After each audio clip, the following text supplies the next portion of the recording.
Hi everyone, मैं हूं आप सभी का बायोलॉजी एजुकेटर। आज हम लोग पढ़ने वाले हैं मादा जनन तंत्र। आज हम इस लेक्चर में मादा जनन तंत्र को शुरू से लेकर अंत तक पढ़ने वाले हैं। इसके साथ साथ हम क्या पढ़ेंगे, हर टॉपिक से रिलेटेड जो एग्जाम में सवाल आता है वो किस प्रकार से पूछे जाते हैं वो सब को साथ में लेकर चलने वाले हैं। इससे पहले कि यदि आप नए हैं तो चैनल को सब्सक्राइब कीजिए और इस वीडियो को बिना स्किप करते हुए एकदम देखते चले जाइए, क्योंकि और स्टार्ट करते हैं कि मानव जनन में जो है वो मादा जनन तंत्र होता आखिरकार क्या है। देखिए, सबसे पता चलता है मादा जनन तंत्र। तो मादा जनन तंत्र में क्या हो सकता है? तंत्र का मतलब होता है बहुत सारे।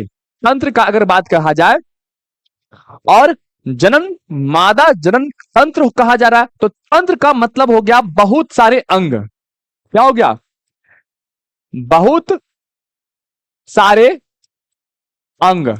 अब कौन सा अंग भाई? कौन सा अंग? तो जनात्मक अंग। क्या होगा? कौन सा अंग?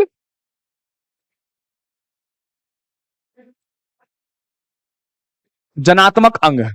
जो जनन की क्रिया में भाग लेता वो सब अंग यदि आपस में मिलकर एक संपूर्ण अंग का निर्माण करता है जो किसी एक कार्य के लिए जिम्मेवार होता है। ध्यान समझिए, जो किसी एक कार्य के लिए जिम्मेवार होता है उसे हम बोलते हैं मानव जनन में जो होता है मादा जनन तंत्र कहते हैं। अब मादा जनन तंत्र में यही होता है। मादा जनन तंत्र की एक बात कहा जाए तो मादा जनन तंत्र का जो सबसे प्रमुख जो अंग होता है वो होता है अंडाशय। क्या होता है? अंडाशय सबसे प्रमुख अंग। इसके बिना जो है मादे के जीवन की कल्पना की जा सकती नहीं है। अगर किसी प्राणी में मादा हो और मादा का अंडाशय नहीं हो तो वो नए जीव की उत्पत्ति कर सकता नहीं है। अब कहता है इन अंग को जो इस अंग को जो सहायता प्रदान करता है, क्या करता है? सहायता प्रदान करता है। जो जो भी अंग इसे रिलेटेड है वो सब का सब जो है वो कहलाता है सहायक अंग। क्या बोला जाता है? सहायक अंग कहा जाता है। क्या कहा जाता है? सहायक अंग। ठीक है। अब इस सहायक अंग में क्या क्या आता है? इस सहायक अंग में आता है, देखिए क्या आता है, इस सहायक अंग में आता है एक जोड़ा अंडवाहिनी, एक जो होता है गर्भाशय, एक जो होता है योनि, एक होता है बर्थोलिन ग्रंथि और बाह्य जनन इंद्रियां आप यहां पर देख सकते हैं। देखिए, ये सबसे प्रमुख अंग है जिसको हम बोलते हैं अंडाशय। ये है अंडवाहिनी यहां से लेकर यहां तक, है ना? क्या है? अंडवाहिनी। क्या है? अंडवाहिनी। तो एक जोड़ा, एक जोड़ा का मतलब दो, एक इधर और एक इधर। एक जो होता है गर्भाशय, देखिए यहां से क्या तक क्या हुआ है? एक गर्भाशय हो गया। अब इस गर्भाशय के बाद हो जाता है एक हो गया योनि, और योनि के बाहर जो दिखता है उसे हम क्या बोलते हैं? बाह्य जनन अंग बोलते हैं। ये सब को मिलाकर कहलाता है मादा जनन तंत्र। आप यहां पर देखिए एक बात कही गई थी बर्थोलिन ग्रंथि की। तो बर्थोलिन ग्रंथि जो है यहां पर इस इमेज में नहीं दिख रहा है। बाह्य जनन तंत्र का जो योनि का भाग होता है उस योनि के वो जो योनि के दीवार में जो है ये क्या होता है? देखने को मिलता है, इस आसपास में पाया जाता है। तो ये सभी को मिलाकर जो है मादा जनन तंत्र कहा जाता है। ठीक है। अब हम समझते हैं, बारी बारी से सभी अंग के बारे में पढ़ेंगे और एग्जाम में किस प्रकार से सवाल पूछा जाएगा उसके बारे में डिटेल पढ़ने वाले हैं। ओके, सबसे पहला जो आवश्यक अंग है वो है अंडाशय। क्या है? अंडाशय। आइए इस अंडाशय को बड़ा ही बेहतरीन तरीके से पढ़ने का प्रयास करते हैं, क्योंकि इसी से तो जीवन की उत्पत्ति का जो बीज है, पहला जो सेल है वो निर्माण होता है, वो भी मां के गर्भ में होता है। तो सबसे पहले हम जानेंगे अंडाशय किसे कहते हैं, उसके बाद संरचना के बारे में समझेंगे। देखिए अंडाशय क्या है? अंडाशय क्या है? तो कहता है मादा के पेल्विस भाग में, मादा का जो पेल्विस होता है नाभि के नीचे और पीछे साइड है, नाभि के नीचे ही जो है वो ये पूरी संरचना जो है इस प्रकार से पाई जाती है। तो आप दिमाग लगाइए, नाभि के अगल बगल में है ये वाला दोनों क्या होगा? वो मौजूद रहेगा रीढ़ के हड्डी के पीछे।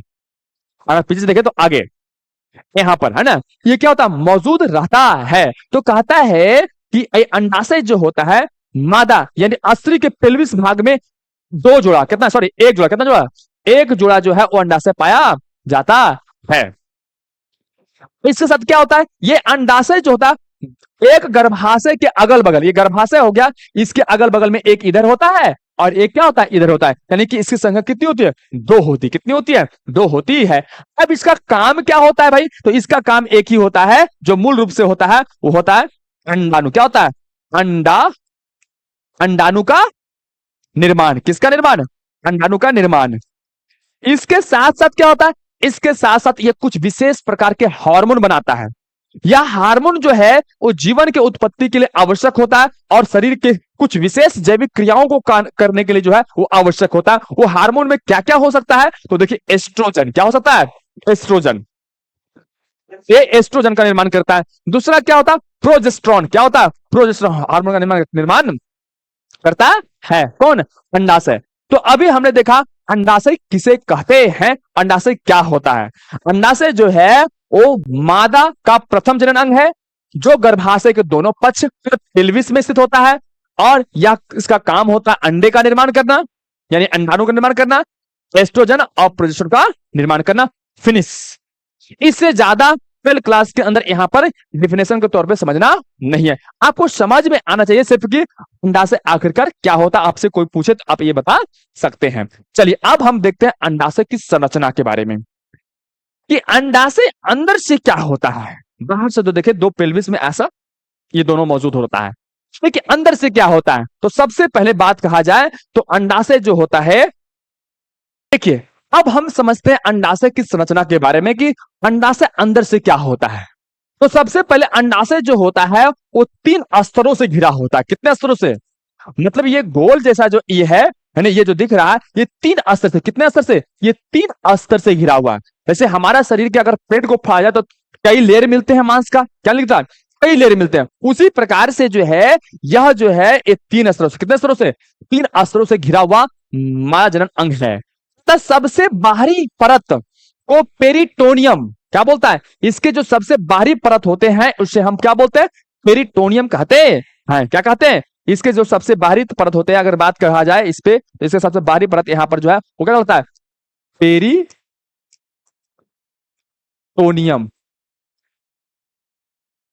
क्या है, पेरिटोनियम।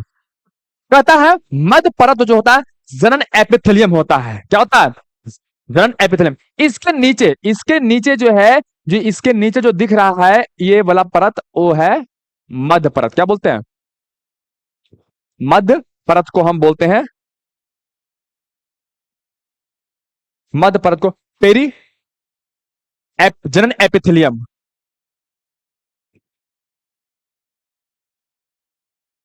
एपिथेलियम।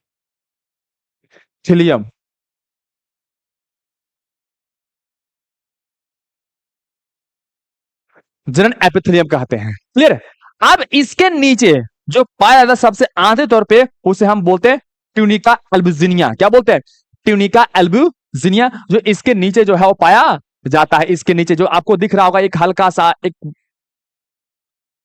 घिया कलर का जो है एक संरचना है इसके नीचे, इसे हम बोलते हैं ट्यूनिका एल्बुजिनिया। क्या बोलते हैं, ट्यूनिका एल्बुजिनिया। क्या बोलते हैं, ट्यूनिका एल्बुजिनिया कहते हैं। तो सबसे पहला बात हो गया अंडाशय की संरचना में कि बाहरी परत को क्या बोलते हैं, पेरिटोनियम। क्या बोलते हैं, पेरिटोनियम। मध्य परत को क्या बोलते हैं, जनन एपिथेलियम। और आंतरिक परत को क्या बोलते हैं, ट्यूनिका एल्बुजिनिया। क्या बोलते हैं, ट्यूनिका एल्बुजिनिया। आपसे एग्जाम में सवाल पूछेगा कि मादा जनन तंत्र का अंडाशय के सबसे बाहरी परत निम्न में से कौन है ना। तो उसमें 4 जो ऑप्शन होगा उसमें से एक ऑप्शन आपको दिखेगा पेरिटोनियम, ठीक है। उसी प्रकार से यह पूछेगा कि मध्य परत कौन है, तो क्या होगा, मध्य परत जो होगा जनन एपिथेलियम। और उसी प्रकार से ऐसा पूछा जा सकता है कि मादा जनन तंत्र का सबसे आंतरिक, सॉरी, इसी प्रकार से पूछा जा सकता है कि अंडाशय के सबसे आंतरिक परत का क्या कहते हैं, तो वो क्या होगा, वो कहते हैं ट्यूनिका एल्बुजिनिया कहते हैं। कहता है अतः अंडाशय के आंतरिक में जो द्रव भरा रहता है उसे स्ट्रोमा कहते हैं। देखिए अंडाशय के ये अंदर में जो भी चीज पाया जाता है उसे हम स्ट्रोमा कहते हैं। देखो यहां पर जो दिख रहा है ये 3 गो लेयर है, ये 3 दीवार से घिरा हुआ एक संरचना है अंडाशय। इसके अंदर में जो भी कुछ है, जो भी कुछ है, जो भी कुछ है उसे हम कहते हैं अस्ट्रोमा। क्या कहते हैं, अस्ट्रोमा कहता है। द्रव, किसकी बात कर रहा है, द्रव की, क्या है, लिक्विड की, एक तरल की कहा जा रहा बात। जो भी कुछ है उसे हम कहते हैं अस्ट्रोमा। क्या कहते हैं? तो यहां पर लेकिन कहता है कि द्रव द्रव एक्चुअली होता नहीं है, इसके अंदर जो भी सारे अंग है वो सब अंग को मिलाकर हम उसे क्या बोलते हैं? अस्ट्रोमा कहते हैं।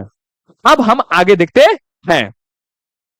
ये अस्ट्रोमा एक्चुअली जो होता है इतना ही नहीं होता है। कहता है कि अस्ट्रोमा दो प्रकार के पाए जाते हैं। मतलब कहने का मतलब है कि अंडाशय के अंदर जो भी कुछ है अस्ट्रोमा है। ध्यान समझिएगा, अस्ट्रोमा आपसे पूछे अस्ट्रोमा क्या है, तो अंडाशय के अंदर जो भी कुछ है सब का सब कहलाता है अस्ट्रोमा। क्या कहलाता है? अस्ट्रोमा। अब ये अस्ट्रोमा दो प्रकार के होते हैं। कितने प्रकार के? अस्ट्रोमा जो होगा वो कितने प्रकार के? दो प्रकार के होगा। कितने प्रकार के? दो प्रकार के। अब यहां पर कहता है जो अंडाशय के बीच में पाए जाते हैं उसे हम अस्ट्रोमा मेडुला कहते हैं। क्या कहते हैं? अस्ट्रोमा मेडुला कहते हैं। दिमाग में आप ध्यान समझिएगा, इसके अंदर जो भी कुछ है सब का सब कहलाता है अस्ट्रोमा। कहलाता है अस्ट्रोमा कहते हैं। अस्ट्रोमा कहते हैं। क्या कहते हैं? अस्ट्रोमा कहते हैं।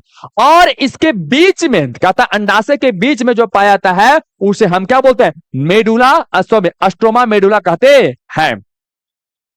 और इसके बाहर कहता है, और इसके बाहर जो है चारों तरफ पाए जाते हैं उसे हम बोलते हैं कॉर्टेक्स। क्या बोलते हैं? कॉर्टेक्स। अब यहां पर ध्यान दीजिएगा, इसके बीच में, इसके जो बीच में पाया जाता है, इसके बीच में यानी किनारा से बीच में जो पाया जाएगा उसे हम बोलेंगे, क्या बोलेंगे? उसे हम बोलते हैं, क्या बोलते हैं? जो उसे देखिए बीच में जो पाया जाता है उसे हम बोलते हैं अस्ट्रोमा मेडुला कहते हैं। यानी कि इस ये वाला भाग, बीच वाला भाग है ना। और जो किनारा में होता है इस तरफ ऐसे से ये किनारा में, उसे हम बोलते हैं कॉर्टेक्स। क्या बोलते हैं? कॉर्टेक्स। क्या होते हैं? कॉर्टेक्स। तभी आपको समझ में आएगा पूरी तरह से। तथा मध्य भाग में पाए जाने वाले अस्ट्रोमा में क्या होता है? धमनी और सिरा होता है। फिगर में आपको एकदम तनिक से भी दिक्कत नहीं होगा, फिगर में आपको स्पष्ट दिख रहा होगा कि मध्य भाग में जो अस्ट्रोमा पाया जाता है उसमें क्या होते हैं? धमनी और सिरा होता है। सिरा और धमनी या धमनी और सिरा यानी रुधिर वाहिकाएं होती हैं जो रक्त को लाती और ले जाती है। ये इसके अंदर पाया जाता है। देखिए अब ये मध्य भाग हो गया, मान लो बीच वाला भाग ये वाला हो गया, तो इस भाग में है ना इसको बोलते हैं मध्य अस्ट्रोमा। क्या बोलते हैं? मध्य अस्ट्रोमा। और इस और नीचे किनारा वाला को हम क्या बोलते हैं? कॉर्टेक्स। क्या बोलते हैं? स्ट्रोमा जो होता है कहता है कि इसके बाहर चारों ओर पाए जाने वाले स्ट्रोमा को क्या बोलते हैं? कॉर्टेक्स। क्या बोलते हैं? कॉर्टेक्स। Cortex cortex.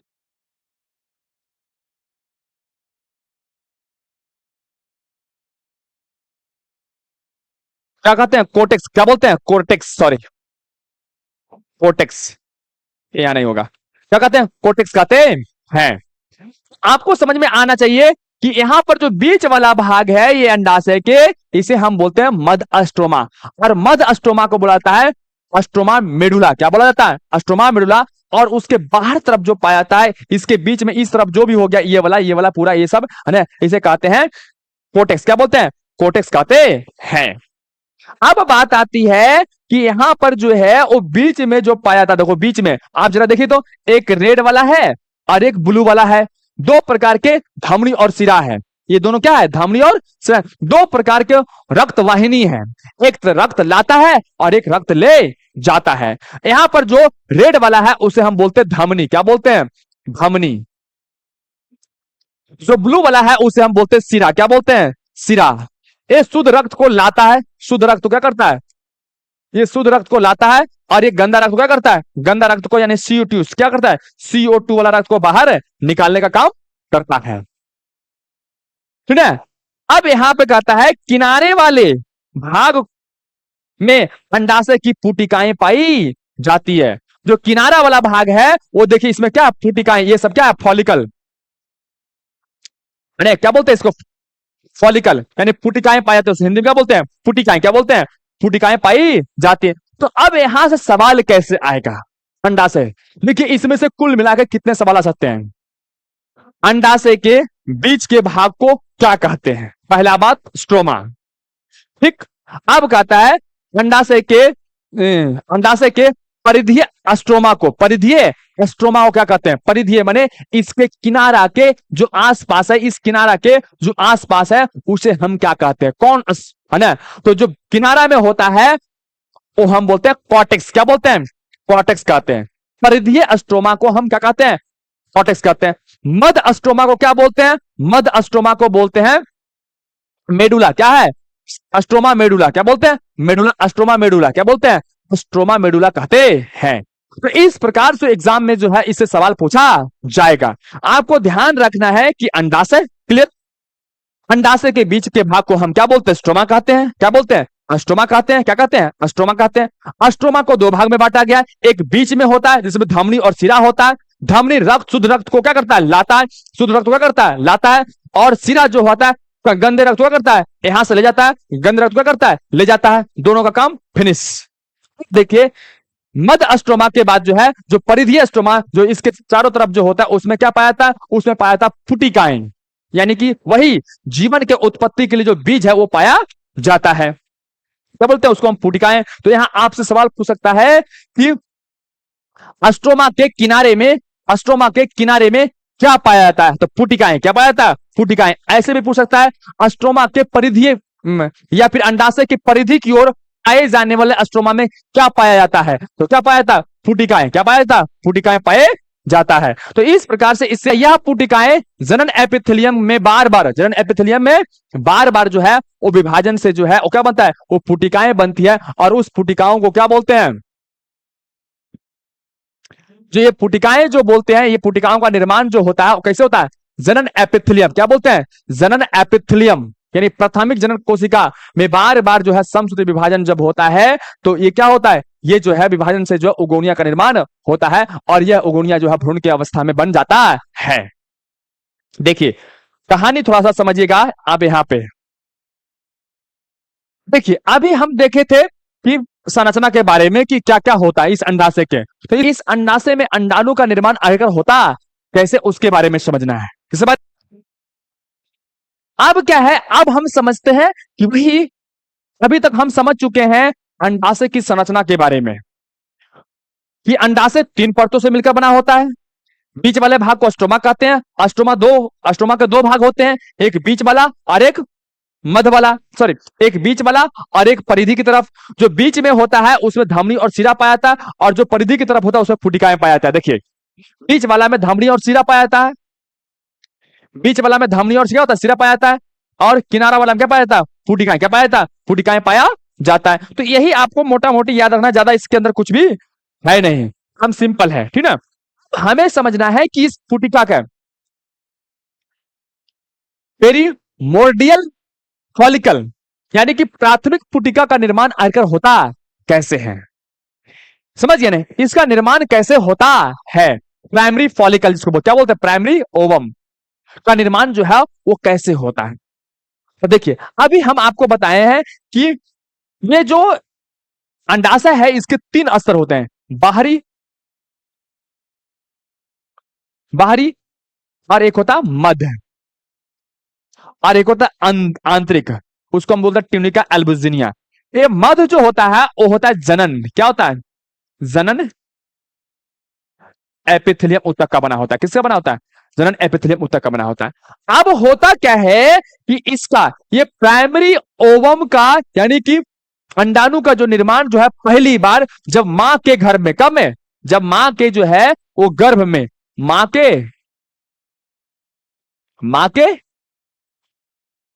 गर्भ में क्या होता है? गर्भ में होता है लड़की, तब ही जो है ये मध्य स्तर का जनन एपिथेलियम ऊतक होता है। ये क्या करता है? समसूत्री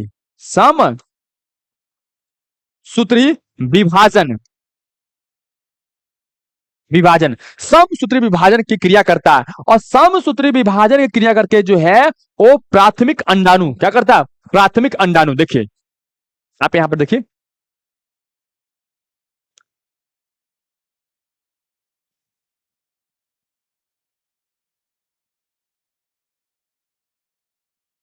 प्राथमिक अंडाणु यानी कि पुटिकाएं। क्या होता है? पुटिकाएं।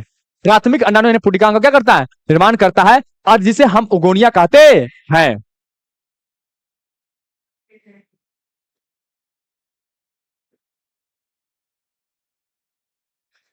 मां के गर्भ में जब समसूत्री विभाजन की प्रक्रिया करता है तो समसूत्री विभाजन की प्रक्रिया करने के बाद क्या बनता है? फूटिका। क्या बोलते हैं? बनता है फूटिका। फूटिका का निर्माण होता है और इस फूटिका को ही हम बोलते हैं उगोनिया। ये कब बनता है? तो भ्रूण अवस्था में। क्या बनता है? भ्रूण भ्रूण अवस्था में बनता है। मतलब कि जब कोई लड़की मां के गर्भ में होता है लगभग 25वें हफ्ते में, ने वो क्या होता है? 25वें हफ्ते में जनन एपिथेलियम उत्तक होता है गर्भाशय का, उसमें समसूत्री विभाजन होता है और समसूत्री विभाजन के बाद जो फूटिकाएं यहां पर जो दिख रहा है आपको, फूटिका छोटा छोटा है ना, ये पेरिमोर्डियल फॉलिकल जो है यानी प्राइमरी ओवम यानी कि फूटिकाएं जो बन रही है ना, वो फूटिकाओं को हम क्या बोलते हैं? जो गर्भ अवस्था में बनता है उसे हम हिंदी में बोलते हैं उगोनिया। क्या बोलते हैं? उगोनिया। क्या कहते हैं? उगोनिया। ये उगोनिया जो होता है वो ऐसा कह सकते हैं प्राथमिक फूटक होता है। प्राथमिक जो है वो बीज होता है जो मां के गर्भ में ही बन जाता है। लेकिन क्या होता है जब इसका निर्माण हो जाता है तो जब लड़की का जन्म होने के बाद जो है वो 13 वर्ष का उम्र होता है, तब इसमें अगला चरण शुरू होता है। अब यहां पर थोड़ा सा कहानी समझने वाला है कि एक मां जो है गर्भ से है और गर्भ से 25वां सप्ताह में जो है वो एक प्रक्रिया हुई। कौन प्रक्रिया? इसके जो मध्य परत है यानी जनन एपिथेलियम उत्तक है वो समसूत्री विभाजन प्रक्रिया किया और फूटिका का निर्माण किया। अब फूटिका को हम क्या बोल रहे हैं? उगोनिया कह रहे हैं। क्या कर रहे हैं? उगोनिया कर रहे हैं। अब ये जब बच्चा जन्म ले लेता है, लगभग पूरा प्रेगनेंसी जो होता है वो 40 हफ्ता, कितना होता है? 40 हफ्ता के बाद जब बच्चा जन्म लेता है तो इतना उगोनिया जो है वो कब तक? जन्म से लेकर जो है वो 13 वर्ष तक जो है वो सुसुप्त अवस्था में यानी कि सोया हुआ, क्या होता है? सोया हुआ रहता है। क्या रहता है? सोया हुआ रहता है। ये किसी प्रकार ज्यादा कोई इसमें वृद्धि या कोई बदलाव नहीं होता है। लेकिन जब उम्र जन्म से लेकर 13 वर्ष का होता है इसमें अगली चरण की प्रक्रिया जो है वो शुरू हो जाती है। क्या होती है? शुरू हो जाती है, यानी वृद्धि की प्रक्रिया जो है वो शुरू हो जाती है। देखिए कहता है जब मादा के जन्म के बाद 13 वर्ष का उम्र हो जाता है तो पुनः अर्धसूत्री विभाजन होता है और द्वितीयक अंड कोशिका और ध्रुवकाय का रचना कहलाता है, यानी ध्रुवकाय का रचना कहलाता है या ध्रुवकाय द्वितीयक अंड कोशिका का निर्माण होता है, ऐसा कह सकते हैं। यानी कि देखिए यहां पर जब मादा का जन्म जो है वो 13 वर्ष हो जाता है तो वह जो उगोनिया था, क्या था? उगोनिया। ये उगोनिया ये अर्धसूत्री विभाजन उसमें उगोनिया में असली विभाजन होता है और द्वितीयक अंड कोशिका का निर्माण होता है। उसके बारे में पढ़ चुके हैं, लेकिन अब पढ़ते हैं कि उसके सहायक अंग के बारे में। उसके सहायक अंग में सबसे पहला है अंडवाहिनी। क्या है? अंडवाहिनी। देखिए अब जो हम पढ़ने वाले हैं वह है अंडाशय में जो अंडाणु बनता है। क्या बनता है? अंडाणु। क्या बनता है? अंडाणु।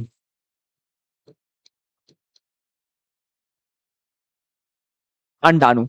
ये अंडाणु जो बनता है जो अभी यहां बनता है तो क्या यहीं पर रहता है? वो है क्या? है अंडाणु यहां पर बन रहा है तो क्या ये यहीं पर रहेगा तो जीवन की उत्पत्ति हो जाएगा? अगर यहां पर है और रास्ता नहीं होगा और यहां जब तक नहीं पहुंचेगा, इसे शुक्राणु नहीं मिलेगा तो क्या होगा? जीवन की उत्पत्ति होगा। हम ऐसा जानते हैं कि अगर ये अंडाणु है और इसे जब तक शुक्राणु का मिलन नहीं होगा नए जीव की उत्पत्ति नहीं होगी। और हम जानते हैं यहां तक कि शुक्राणु यहां पर जो है ये छोड़ा जाता है और इस रास्ते से ट्रेवल करते हुए यहां तक आना मुश्किल है। इसलिए ईश्वर की एक ऐसी व्यवस्था है, एक ऐसा बनावट है कि अंडाशय से एक विशेष प्रकार की संरचना जुड़ी होती है जिसे हम बोलते हैं अंडवाहिनी। अंडवाहिनी क्या करता है कि जब अंडाशय से अंडाणु अस्फुटित यानी कि फटकर बाहर निकलता है तो अंडाणु को जो है वो गर्भाशय की ओर ले जाने के लिए एक रास्ता, एक माध्यम प्रदान करता है। तो वो जो पाइप की नली होती है उस पाइप की नली को ही अंडवाहिनी बोलते हैं, इसे हम फ्लोपियन ट्यूब भी कहते हैं। देखिए यहां पर कहता है मानव में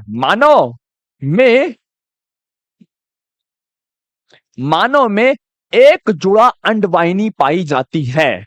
एक जुड़ा क्यों? क्योंकि दो, एक इधर होता है और एक इधर होता है। एक इधर तो क्या हो गया, दो अंडाशय हो गया। तो दो अंडाशय से ले जाने के लिए दो रास्ते चाहिए, इसलिए कहता है एक जोड़ा। क्या बोलता है, एक जोड़ा जो है अंडवाहिनी जो है वो पाई जाती है, यानी फॉलोपियन ट्यूब पाई जाती है। कहता है आगे, मादा जनन का सहायक अंग है। ये क्या है, अभी पहले हम बता चुके थे, यह जो है मादा जनन अंग का सहायक अंग है। इसकी लंबाई लगभग 10 से 12 सेंटीमीटर होती है और इसका विकास जो है वो मुरेलियन नलिका द्वारा होता है। देखिए, अब यहां से समझते हैं कि एग्जाम में सवाल कैसे पूछेगा। यहां से देखिए, सबसे पहले पूछेगा अंडवाहिनी किससे जुड़ा होता है। तो अंडवाहिनी दो चीजों से जुड़ा होता है। एक तरफ उसका एक सिरा, सबसे पहले अंडवाहिनी का दो सिरा होता है, एक सिरा अंडाशय से, एक सिरा गर्भाशय से, दो सिरा। क्लियर। इसकी लंबाई कितनी होती है, तो 10 से 12, कितना, 10 से 12 सेंटीमीटर ये जो है वो लंबा होता है। 10 से 12 सेंटीमीटर क्या होता है, ये लंबा होता है। आपसे पूछा जाएगा कि अंडवाहिनी यानी फ्लोपियन ट्यूब की लंबाई कितनी होती है, तो 10 से 12 सेंटीमीटर होती है। तो यहां से एक सवाल और आएगा कि अंडवाहिनी जो होती है वो किस से बनी होती है, किस प्रकार की कोशिका से बनी होती है। तो इसका उत्तर है कि मुरेलियन नलिका एक है जिसके द्वारा जो है इसका निर्माण होता है। किससे बनी होती है, मुरेलियन नलिका के द्वारा इसका निर्माण होता है। कहता है कि ये अंडवाहिनी जो होते हैं उसे हम तीन भाग में, कितने भाग में, तीन भाग में हम बांट सकते हैं या बांटा जाता है। कहता है अंडाशय वाले भाग को हम इनफंडिबुलम क्या बोलते हैं, अंडाशय वाली भाग को, मतलब यहां पर इस भाग को हम बोलते हैं इनफंडिबुलम। क्या बोलते हैं, मतलब अंडाशय का वह भाग, या से ऐसा बोल सकते हैं कि अंडवाहिनी, अंडवाहिनी का वह भाग जो अंडाशय से जुड़ा हुआ है, या फिर अंडाशय तरफ ये वाला भाग, देखिए यहां पर इस तरफ ये वाला भाग जो है जो अंडाशय से जुड़ा हुआ है उसे हम बोलते हैं इनफंडिबुलम। क्या बोलते हैं, इनफंडिबुलम। और मध्य मार्ग को जो है वो क्या बोलते हैं, एम्पुला। क्या बोलते हैं, ये बीच वाला भाग जो है वो बीच वाला भाग, ये बीच वाला भाग कहते हैं। अगर मान ली इसकी बात करें तो इसे हम बोलते हैं एम्पुला। और इसे हम जो गर्भाशय से जुड़ा रहता है उसे हम बोलते हैं इस्थमस। क्या बोलते हैं, इस्थमस कहते हैं। और ये वाला भाग को बोलते हैं इनफंडिबुलम। क्या बोलते हैं, इनफंडिबुलम। यहां से बड़ा ही इंपॉर्टेंट सवाल आता है। ठीक है, अभी तक हम जानते थे 10 क्लास में क्या था कि निषेचन कहां होता है, तो फ्लोपियन ट्यूब में। तो फ्लोपियन ट्यूब में तो होता है, लेकिन आप यहां पर बात ध्यान रखिएगा, फ्लोपियन ट्यूब के यहां से कभी कभी सवाल जो है घुमा कर दिया जाता है कि फ्लोपियन ट्यूब के किस भाग में होता है, क्योंकि फ्लोपियन ट्यूब तीन भागों में बटा है। क्या है, तीन भाग में बटा है। जो भाग अंडाशय की तरफ है, जो भाग अंडाशय की तरफ है उसे हम इनफंडिबुलम कहते हैं। क्या बोलते हैं, इनफंडिबुलम। तो यहां से ऐसे भी सवाल पूछ सकता है कि अंडाशय की तरफ पाए जाने वाले अंडवाहिका नली को हम क्या कहते हैं, तो अंडवाहिका नली को हम बोलते हैं इनफंडिबुलम। अब गर्भाशय की तरफ या गर्भाशय से जुड़े हुए अंडवाहिका नली या अंडवाहिनी को क्या कहते हैं, तो उसे हम बोलते हैं इस्मस। क्या बोलते हैं, इस्मस कहते हैं। और बीच वाला भाग को क्या बोलते हैं, एम्पुला। क्या बोलते हैं। तो ध्यान से बात समझने वाली है कि एम्पुला में ही निषेचन होता है। निषेचन, निषेचन की जो प्रक्रिया होती है, शुक्राणु और अंडाणु का जो मिलन होता है और मिलन की जो जगह है वो है क्या, एम्पुला। क्या है, इसी भाग में होता है, इस मध्य भाग में। यहां पर एक बात और है कि अगर यदि निषेचन की प्रक्रिया यहां हो और रोपण की प्रक्रिया भी यहीं हो जाए तो ऐसे प्रेगनेंसी को क्या कहते हैं, ऐसे प्रेगनेंसी को हम क्या कहते हैं, तो ऐसे प्रेगनेंसी को बोलते हैं एक्टोपिक प्रेगनेंसी। क्या बोलते हैं। और इस स्थिति में क्या होती है, असहनीय दर्द होता है, इतना जोर से दर्द होता है महिला को कि महिला की मृत्यु तक हो जाती है। देखिए होता क्या है, ये शुक्राणु और अंडाणु का मिलन जो है ये एम्पुला में होता है। कहां होता है, एम्पुला। वैसे तो पूछा जाएगा आपको कहां होता है, तो आपको अगर एम्पुला नहीं रहा तो आपको फ्लोपियन ट्यूब या अंडवाहिका या अंडवाहिनी डालना पड़ेगा, टिक करना पड़ेगा। लेकिन अगर ये सब ऑप्शन नहीं हो तो ये जरूर होगा, तो हम क्या मारेंगे, एम्पुला। क्या मारेंगे, एम्पुला। अब ये दोनों जब मिलकर ये युग्मक बन जाता है और युग्मक का रोपण एक्चुअली होता है यहां पर, कहां पर, यहां पर गर्भाशय में। लेकिन रोपण यानी जुड़ने की, मां से जुड़ने की प्रक्रिया कहां होती है, ये गर्भाशय में होती है। लेकिन यहां पर ना जुड़ के क्या हो जाए, यहीं पर इसका रोपण की प्रक्रिया हो जाए, क्या हो जाए यहां पर। तो ऐसे ऐसे प्रेगनेंसी को बोलते हैं एक्टोपिक प्रेगनेंसी। और ये बड़ा ही असहनीय दर्द होता है, इसमें महिलाओं की क्या होती है, मृत्यु हो जाती है। आपको भली भांति समझ में आ गया होगा कि अंडवाहिका या अंडवाहिनी नली जो है वो क्या होता है, यानी फ्लोपियन ट्यूब क्या होता है। फ्लोपियन ट्यूब की लंबाई 10 से 12 सेंटीमीटर होती है। वो क्या होता है, मोरेलियन नलिका द्वारा बनी होती है। और इसके 3 भाग होते हैं। कितने भाग होते हैं, 3 भाग होते हैं। जो अंडाशय की तरफ होता है उसे हम बोलते हैं इनफंडिबुलम। क्या बोलते हैं, इनफंडिबुलम। और जो गर्भाशय की तरफ होता है उसे हम इस्मस बोलते हैं। और जो मध्य में होता है उसे हम एम्पुला कहते हैं। क्लियर, आपको एकदम सिंपल है, ज्यादा टफ है नहीं है। चलिए अब नेक्स्ट को देखते हैं। देखिए अब यहां तक पहले चले नंबर 1, नंबर 2 और नंबर अब क्या आ गया, ये 3 आ गया। बारी बारी से चल रहे हैं। सबसे महत्वपूर्ण अंग जो था ये वाला था। दूसरा नंबर में सहायक अंग, तीसरा नंबर में ये सहायक अंग के बारे में हम पढ़ने वाले हैं। देखिए अब है गर्भाशय, जिसमें बच्चा 9 महीने तक रहता है। जिसमें बच्चा जो है वो 9 महीने तक मां से पोषण को ग्रहण करके एक सेल से कई हजार, कई लाख, कई मिलियन टन ट्रिलियन जो है सेल में बदल जाता और एक बेबी का रूप लेता है। तो इस गर्भाशय के बारे में अभी पढ़ना है और इसमें भी बड़ा ही आसान है और इससे भी सवाल आते हैं उससे। और आप थोड़ा सा ये वीडियो लंबा हो सकता है क्योंकि सारा टॉपिक को हम इसी वीडियो में एडजस्ट करने वाले हैं। ठीक है, चलिए अब हम देखते हैं। कहता है मादा के श्रेणी गुहा यानी पेल्विक कैविटी के मध्य में जो है पेशियों से बना जो है थैलीनुमा रचना होता है, जो नाशपाती के आकार जैसा होता है, उसे हम गर्भाशय कहते हैं। अगर कोई पूछ दे कि गर्भाशय क्या है, गर्भाशय क्या है, तो कहेंगे मादा के श्रेणी गुहा यानी पेल्विक कैविटी, नाभि के नीचे, नाभि के नीचे एक थैलीनुमा रचना पाई जाती है जिसका आकार नाशपाती के समान होता है। कैसा होता है, नाशपाती के समान होता है। उसे हम क्या कहते हैं, गर्भाशय कहते हैं। यानी कि नाभि के नीचे, ऐसा भी सिंपल बोल सकते हैं, नाभि के नीचे नाशपाती के आकार की संरचना को हम क्या बोलते हैं, गर्भाशय कहते हैं। देखते हैं और गर्भाशय को जो है कितने भाग में बांटा गया है, तो गर्भाशय को 3 भाग में बांटा गया है। ऊपर वाला भाग को हम क्या बोलते हैं, ऊपर वाला भाग को हम फंडस बोलते हैं। इससे हम बोलते हैं बीच वाला, क्या है, ये बीच वाला भाग है, क्या है, बीच वाला। और इस बीच वाला भाग को हम बोलते हैं काय। क्या बोलते हैं, काय यानी बॉडी। क्या बोलते हैं, देखिए यहां पर टाइपिंग में कुछ गड़बड़ी हुई है, क्या बोलते हैं, काय। और निचला भाग को हम बोलते हैं ग्रीवा। क्या बोलते हैं, सर्विक्स। क्या बोलते हैं, सर्विक्स। इसी को क्या बोलते हैं, ग्रीवा। तो 3 भाग में बांटा गया, किसको, इस पूरे जो गर्भाशय है, इस गर्भाशय को 3 भाग में। ऊपर वाला भाग को फंडस, मध्य भाग को जहां पर बेबी का निर्माण होता है उसे हम क्या बोलते हैं, काय। काय इसलिए बोलते हैं, काय माने बॉडी, मतलब यहां पर शरीर का क्या होता है, निर्माण होता है। और नीचे वाला भाग को हम क्या बोलते हैं, ग्रीवा। क्या बोलते हैं, ग्रीवा कहते हैं। कहता ग्रीवा के निचला, नीचे जो है एक नाल खुलता है, जिसे हम क्या कहते हैं, योनि कहते हैं। इसके नीचे यहां पर देख रहे हैं, ये ग्रीवा के नीचे एक ये नाल खुला है, ये नली के आकार का है, ये जिसे हम क्या बोलते हैं, इसे हम योनि के नाम से हम क्या करते हैं, जानते हैं। सिंपल है, ज्यादा कुछ है इसके अंदर नहीं। अब ये ग्रीवा जो होता है ये इस प्रकार से कुछ संरचना यहां पर इस तरह से फोल्ड होकर ऐसे रहती है ना। आप इसको फेयर कॉपी में इस प्रकार से ड्रा कर सकते हैं, ड्रॉ बना सकते हैं, ठीक है। तो इस प्रकार से ये चीजें होती है। अब हम आगे देखते हैं इसके बारे में। अब गर्भाशय हो गया। अब गर्भाशय के बाद है योनि। क्या है, योनि क्या है, योनि से कैसे सवाल आएगा एग्जाम के अंदर। देखिए योनि वही जहां मैथुन क्रिया का क्षेत्र है, जहां पर प्राणी जो है सेक्स प्रक्रिया को से गुजरता है या जहां पर सेक्स करता है। जो स्पेस होता है, जो जगह होता है जहां पेनिट्रेट करने की प्रक्रिया होती है, वह है योनि। क्या है, योनि है। कहता है इसकी लंबाई जो है वो 7 से 10 सेंटीमीटर, मतलब इसका जो लंबा होता है, ये योनि जो होता है, ये लंबा, इसकी जो लंबाई होती है वो क्या होती है, 7 से जो है वो 10 सेंटीमीटर होती है।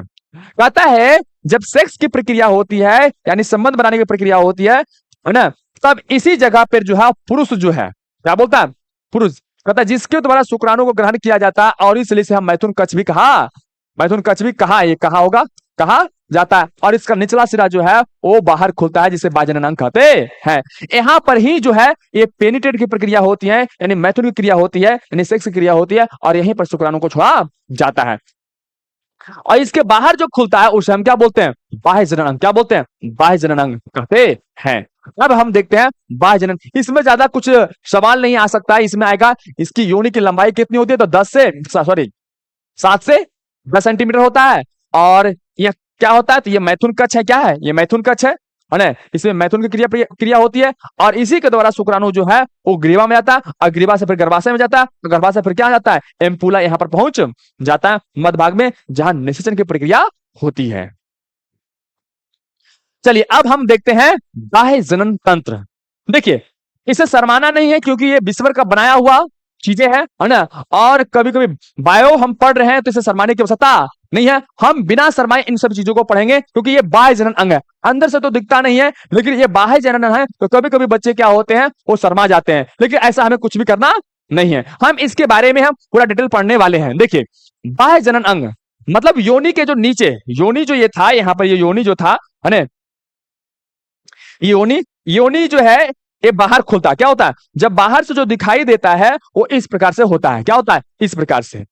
अब इसकी संरचना के बारे में पढ़ना और इससे कई सवाल आते हैं और ये थोड़ा सा डिफिकल्ट भी है। अभी पीछे जितने भी अंक थे वो बड़ा आसान था और बड़ा सिंपल भी था, लेकिन इसका जो संरचना है, इसकी बनावट जो है और इसके अंदर जो ऑब्जेक्टिव सवाल है वो भी क्या बड़ा ही अजीबोगरीब रहता है।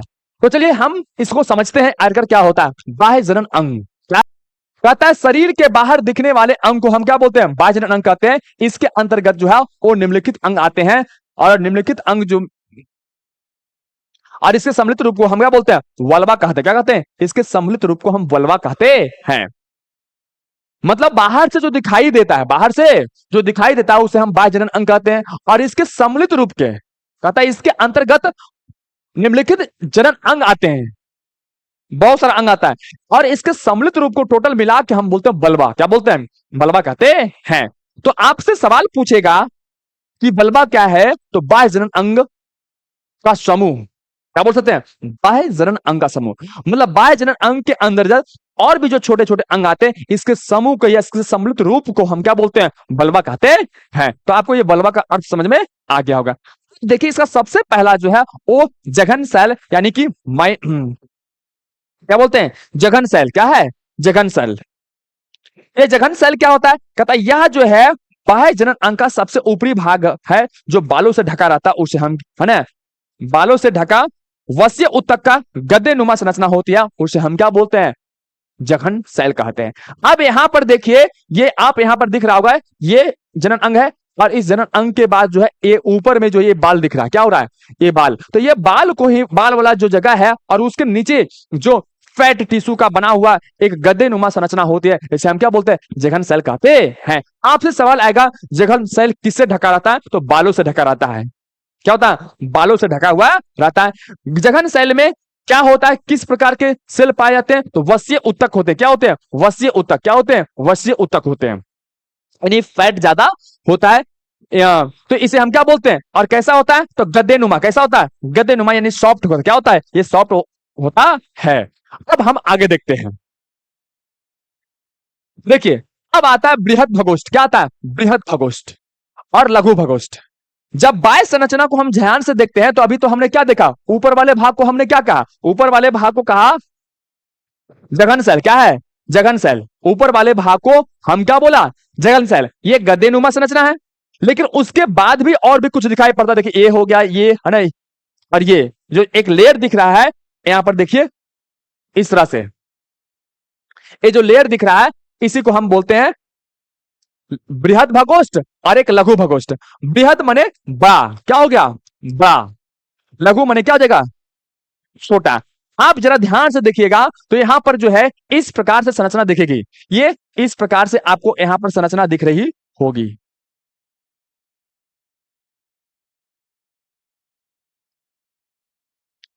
अगर ये जो संरचना दिख रही है और बाहर जो सबसे बड़ा वाला दिख रहा है उसे हम क्या बोलेंगे, बृहद भगोष्ठ। क्या बोलेंगे, बृहद भगोष्ठ। अगर यहां पर बात कहा जाए, देखिए बृहद भगोष्ठ, तो देखिए यहां पर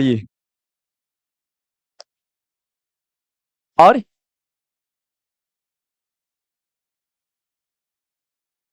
ये संरचना जो है, ये आपको जो दिख रहा है, ये वाला भाग जो हम यहां पर बनाए हैं, ये भाग जो है वो कहलाता है बृहद भगोष्ठ। क्या बोलते हैं, बृहद भगोष्ठ। ये त्रिकोणा एक संरचना इस प्रकार से होता है, इस प्रकार से बनाया हुआ है। क्या होता है, एक रचना होता है, इस रचना को हम क्या बोलते हैं, बृहद भगोष्ठ कहते हैं। ये क्या होता है, कहता है यह बाह्य जनन या बाह्य अंग जो होता है दोनों टांगों के अगल बगल जो है उभरा हुआ रहता है। ये वश्य उत्तक का गद्देनुमा लगभग जो है तीनों तिराकार क्या होता है, तिराकार बोलता है, तिराकार संरचना होता है, और इस पर बाल नाक के बराबर या नहीं होते हैं, या फिर नाक के बराबर होते हैं। देखिए यहां पर जो होता है ये तिकोना, कैसा होता है, तिकोना, और इस पर बाल जो है छोटा छोटा या फिर कहता है नाक के बराबर, ये होता है इसके ऊपर, क्या होता है, इसके ऊपर जो है बाल होता है, या फिर कहता है नाक के बराबर होता है। कैसा होता है, तो ये भी वस्य उत्तक, किसका बना होता है, वस्य उत्तक का बना होता है, किससे बना होता है, वस्य उत्तक का बना होता है।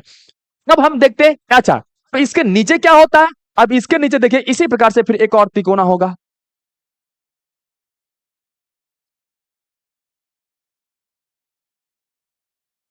तो इसके नीचे हो गया, तो ये हो गया छोटा, क्या हो गया, छोटा, और छोटा को हम बोलते हैं लघु भगोष्ठ, क्या बोलते हैं, लघु भगोष्ठ, क्या बोलते हैं, लघु भगोष्ठ कहते हैं, ठीक है। अब कहता है ये लघु भगोष्ठ जो होता है, कहता है यह समानता जो है बृहद भगोष्ठ के नीचे पाया जाता है, और जो नीचे जाकर जो है आपस में जुड़कर जो है नीचे लघु भगोष्ठ कहलाते हैं। जिसे हम क्या करते हैं, आपस में जो है वो नीचे जाकर आपस में क्या होता है, नीचे जाकर जो है आपस में जुड़ जाता है, जैसे हम क्या बोलते हैं, लघु भगोष्ठ कहते हैं।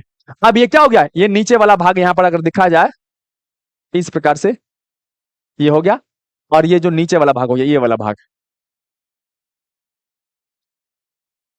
ये वाला भाग हो गया, उसे हम लघु भगोष्ठ कहते हैं। आप इस फिगर में देखिए, अंदर वाला को हम क्या बोलते हैं, लघु भगोष्ठ, इसे हम बोलते हैं माइनोरा, क्या बोलता है, और बाहर वाला को बोलते हैं माइजोरा, क्या बोलते हैं, माइजोरा, क्या बोलते हैं, बाहर वाला को हम क्या बोलते हैं, बृहद भगोष्ठ को बोलते हैं माइजोरा, और नीचे वाला को माइनोरा कहते हैं। तो ये वाला एक दो तरफ हो गया, और ये क्या होगा, नीचे वाला ये दो होगा, हो जाता है, तो ये लघु भगोष्ठ हो गया। अब देखते हैं जो सबसे इंपॉर्टेंट बात है, जिसके द्वारा जो है जैसे जैसे पुरुष का, ये पुरुष का जो है ये पेनिस होता है, क्या होता है, ये पेनिस होता है, ये लिंग, और लिंग के बाद इस प्रकार से क्या होता है, ये उभार होता है संरचना, इस प्रकार से ये उभार संरचना होता है, इसे हम क्या बोलते हैं, सीसन, क्या बोलते हैं, सीसन, सीसन कहते हैं। देखिए क्या बोलते हैं, सीसन कहते हैं। ये सीसन जो होता है बड़ा ही सेंसिटिव, क्या होता है, बड़ा ही संवेदनशील, संवेदनशील होता है, यानी टच करने के बाद जो है वो ब्रेन के बाद तुरंत सिग्नल जाता है ना। तो ये जो इसकी जो सेंसिटिविटी होती है, जिस तरह से होती है वैसा ही जो होता है ये भाग शेप का होता है, जिसे हम क्लैटोरिस के नाम से जानते हैं। यानी कि स्त्रियों में सेक्स की संवेदना, सेक्स की सूचना है ना, जो उससे सेक्स से जो आनंद मिलता है, इस आनंद की अनुभूति जिस अंग के द्वारा होती है उसको हम बोलते हैं भग सेल्फ, है ना, यानी कि क्लैटोरिस। आइए हम जानते हैं कि क्या वजह होता है, क्या कारण होता है जिसके कारण जो है स्त्रियों में इस अंग के कारण जो है उसके ब्रेन में संवेदनाएं बहुत अधिक मात्रा में जाती है। यहां तक कि कहा जाता है, साइंस का ऐसा मानना है, इससे भी ज्यादा ये क्या होता, अधिक सेंसिटिव होती है। ये देखिए सबसे पहले समझते ये होता कहां पर, ये दिखता कहां है, देखिए आपको यहां पर दिख रहा होगा, एक ये तिकोना हो गया, ये इस प्रकार से तिकोना हो गया, एक बड़ा वाला हो गया, और एक क्या होगा, छोटा वाला हो गया ना। यहां पर देखिए मूत्र मार्ग होता है जहां से यूरिन बाहर निकलता है, ये योनि होता है जहां मैथुन की प्रक्रिया होती है, और जस्ट इसके ऊपर, जस्ट इसके ऊपर यहां पर जो दिख रहा है इसे हम बोलते हैं भाग सेल्फ, क्या है, एक मटर के दाने के समान एक हल्का सा उभरा हुआ एक रचना होती है, क्या होती है, जो बाहर से जो है एक उभरा हुआ एक संरचना दिखता है, लेकिन अंदर से क्या होता है, बड़ा ही उसकी संरचना बड़ा अजीब होती है। आपको उसकी स्थिति पहले देखना है कि क्लेटोरिस कहां होता है, तो क्लेटोरिस जो होता है भाग सेल्फ, जो बृहद भगोष्ठ होता है उसके नीचे लघु भगोष्ठ होता है, और उसके नीचे जो होता है लघु भगोष्ठ जो होता है, लघु भगोष्ठ के जस्ट ऊपर यहां पर जो है इस पॉइंट पे जहां पर इसका ऊपर वाला सिरा जहां पर ये जाके जुड़ता है, वहीं पर जो है वो क्लेटोरिस यानी भग सेल्फ होता है। इसमें कहा जाता है लगभग 8000, कितने, 8000 नसें जो है इसे जुड़ी होती है। आप दिमाग लगा सकते हैं 8000 नसें, अगर एक बार में आज शरीर के 8000 नस को स्टिमुलेट किया जाए, उसको एक सूचना दिया जाए, तो पूरा ब्रेन के अंदर, पूरे बॉडी के अंदर एक अजीब सी संवेदनाएं पहुंचेगी, और यह संवेदना ही औरतों में जो है वो सेक्स की आनंद को प्रदान करता है। यानी इस भाग को टच करने के बाद, इस भाग को अगर कोई पुरुष या स्त्री खुद से ये टच करे, है ना, यानी मैथुन, हस्त मैथुन की प्रक्रिया में इसी भाग को टच करके, है ना, कृत्रिम तरीके से सेक्स की आनंद को क्या करता है, वो ग्रहण करती है। जैसे पुरुष में क्या करता है, जब कोई पुरुष जो होता है, जब हस्त मैथुन प्रक्रिया से जब वो गुजरता है तो इस भाग को वो क्या करता है, टच करता है, क्या करता है, टच करता है, हाथों के द्वारा पेनिट्रेट, हाथों के द्वारा जो है घर्षण की प्रक्रिया को करता है, जिस कारण से जो है उसके ब्रेन में सेक्स की अनुभूति, यानी उसकी जो आनंद है, डोपामाइन हार्मोन का रिलैक्सेशन होता है, वो होता है, जिसके कारण जो उसे आनंद मिलता है।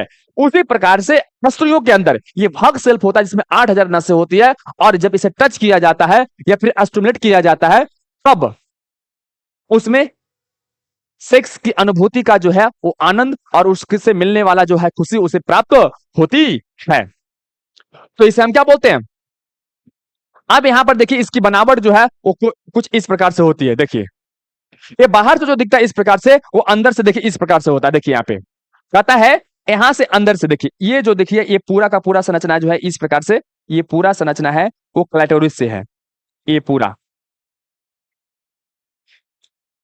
और ये वाला भाग जो है ये बाहर दिखता है बस, है ना ये। और ये देखिए क्या है, योनि है, क्या है, और ये मूत्र मार्ग है, क्या है, ये योनि है, और ये क्या है, ये मूत्र मार्ग है, और ये गर्भाशय है, क्या है, ये गर्भाशय पीछे से बाहर से दिखता है। बाहर से जनन अंग जो है इस प्रकार से, ये वाला जो है वो लिबिया माइनोरा माइजोरा जो है वो यहाँ पर क्या होता है, जुड़े होते हैं।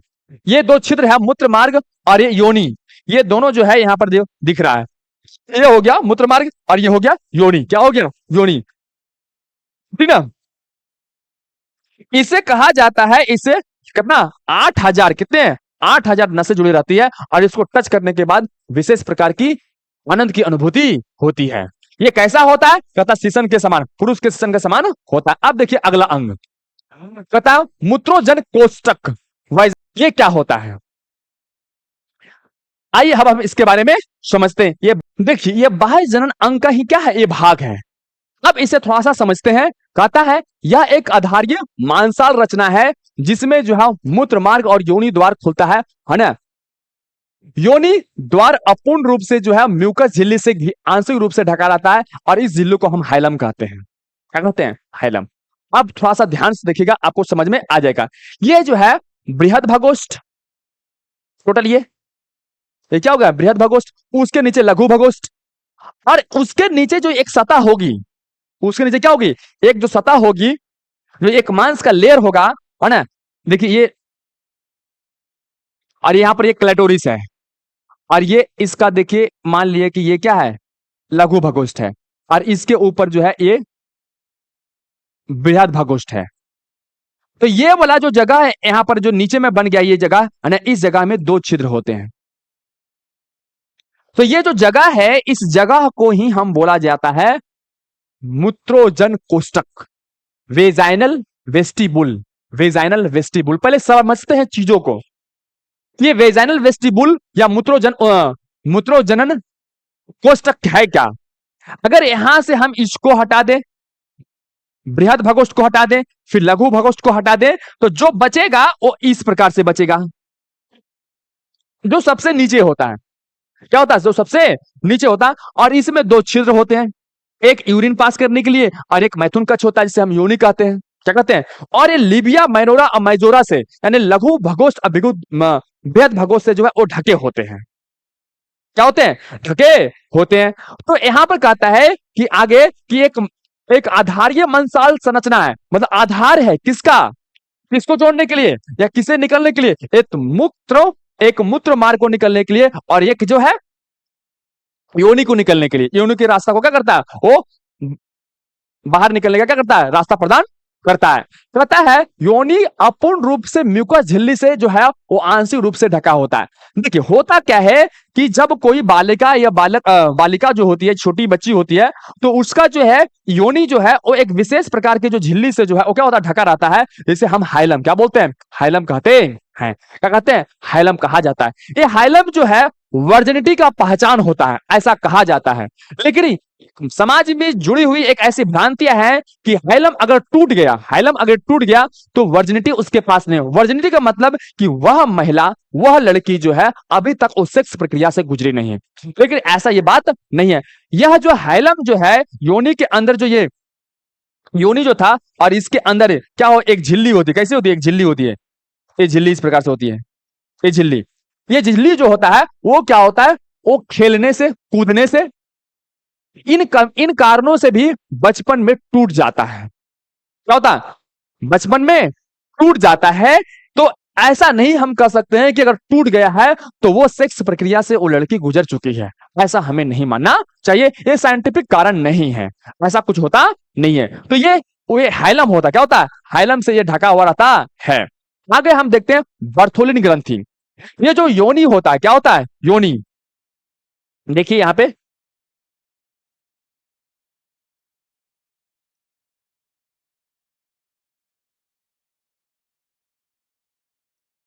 देखिए, अब यहां पर जो योनि दिख रहा है, क्या दिख रहा है? योनि।